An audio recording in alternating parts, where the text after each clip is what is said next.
Hey everyone, and welcome to the Game Week 25 review.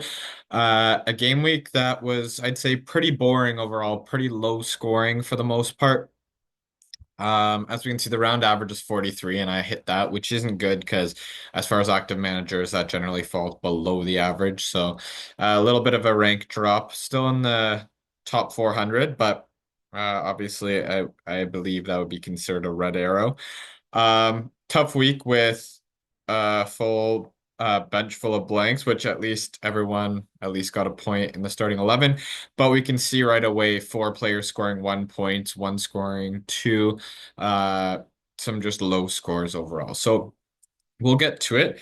Probably the marquee matchup of the week would have been Juve versus Inter Milan. Always a big rivalry there. And the two players that we had were or the two Inter players we had were defenders, which is where you wanted to be if you had Inter players, as they got uh, shut out 1-0. Dumfries and Janssen both getting half clean sheets. And as we can see there, 1-0. The goal scored, I think, was Conceição, and it was assisted by Colomwani. So I was happy about bringing Colomwani in. The two transfers in, Mwani and Dumfries, both got somewhat of a return, so I'm pretty content with that.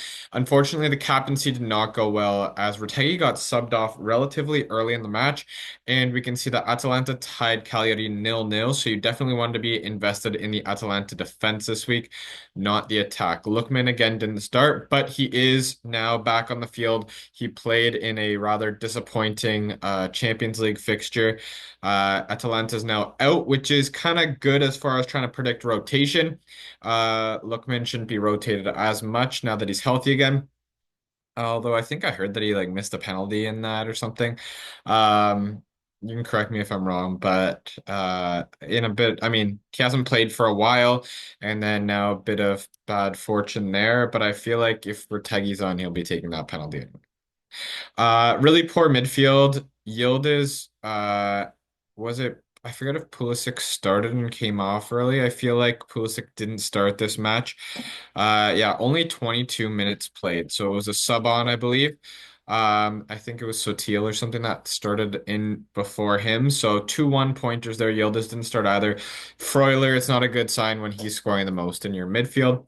David Neres didn't start. David Neres has been a bit of a bust. I don't even think he's starting for Napoli anymore, so he will be looked to be transferred out at some point. Um, it's one of those you take a punt on a differential and it just doesn't pay off. So I don't recommend bringing him in if you're looking for a transferred in Napoli player. Along the back line, Teo Hernandez and Dumfries were okay. Milan did get the clean sheet victory against Verona, so I was happy with him. You wouldn't be happy with him if you played Champions League fantasy, as he got a red card, and Milan is also eliminated from Champions League contention after going out to Feyenoord, and not a team that they were happy against. Both Italian teams going out to teams that they should be knocking out. So rather disappointing there for Serie A teams in Champions League as of right now. We're currently at halftime in the Juve versus PSV match where they're still up on aggregate, so hopefully we can hold that one out. And we still have Inter in there as well. Um, but the rest of the back line didn't do much. Bologna, they won 3-2. Yeah, but that's not good for defenders. Napoli had a 2-2 draw. Di Lorenzo, no attacking returns. Fiorentina lost 2-0 to Como, a really bad loss for them. So just overall, not great points. And I mean, I wish I could just put Suzuki in for one of these defenders, but Janssen was the correct choice there. But yeah, between bad captaincy, just not great returns, low scoring game week overall, not the best week to shout home about. When we go to the overall league, we still have Snake in first, and with a 79-point haul, getting that separation, a great week there, and a great positive game week when um, it was low scoring. This is 36 points above the average, so really great there. Captaincy on Teo Hernandez, which is big, and Jens Sommer and Gatti making up some good defensive points there. Florian Tovan, what a differential there to have. Let's see. I don't really know how much he's owned by. Wow, selected by 27.9%. I was not expecting that kind of ownership by Tovan. So good selection there. Pinamonti and Lukaku there. So gets the goal score in the Genoa game on the Monday game. And Lukaku, I think he was an assist. I don't think he scored. Yeah, so you got the assist there. So great overall there. Way to build that lead back up and overall fifth. So that's quite impressive.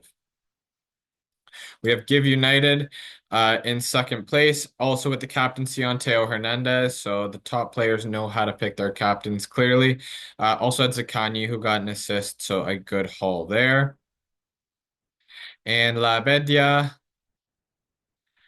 where the vice captaincy, unfortunately, on Teo Hernandez also captain Retegui, but had Nico Paz, who got 11 points in Zaccagni. So some good haul there. Unfortunate benching of Gatti, but it does make sense facing Inter. You're not expecting Juve to necessarily get that clean sheet, especially the way that they played. Had the 5 point deduction for the extra transfer, too. But I think with a relatively boring game week, that's where we will end it today. Still on the top page, luckily there, and have some room with some teams close by. So hopefully I can make that space back up this week. We do have a double game week coming up where Milan and Bologna will be playing twice. So we'll talk about more of that in the team section. I'll see you soon. Take care.